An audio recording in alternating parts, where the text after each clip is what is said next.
ما باید از یک وطنشناسی اطلاعاتی به یک وطنداری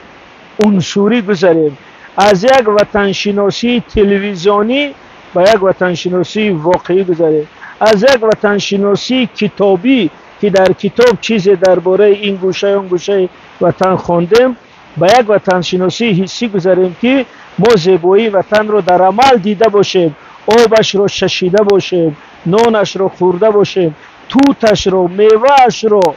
عسلش رو در همه گوشه ها خورده باشیم. ما معلم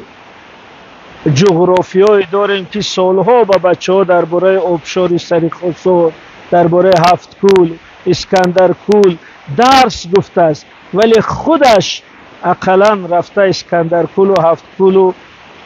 شرشره ها رو ندیده است. یا معلمان تاریخ داریم که سالها، 10 ساله ها، 20 سال، 30 سال، 40 سال به بچه ها درباره قلعه هلبوک، قلعه کران، قلعه حصار، قلعه موغ در استراوشن و دیگر یادگاری های تاریخی کشور، قلعه همچون در وخان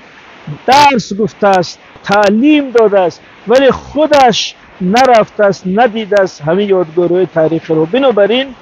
برای این وطن رو درست شناختن باید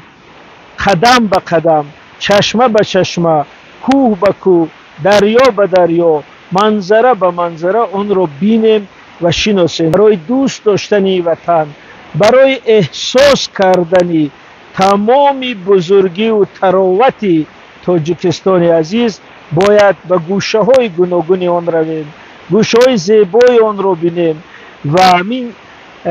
آبشاران سرخسار یکی از چنین گوشه هایی است که دیدن آن محبت ما را، باور ما را درباره آن که تاجیکستان یک کشور بهشت آساست بیشتر میکند.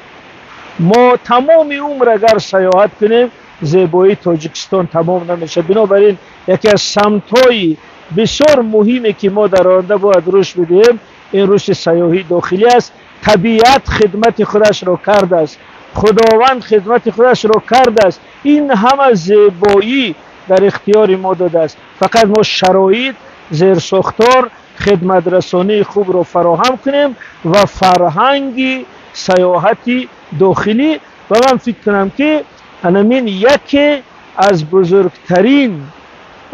پایه ها و عنصرهای وطن دوستی ما می شود.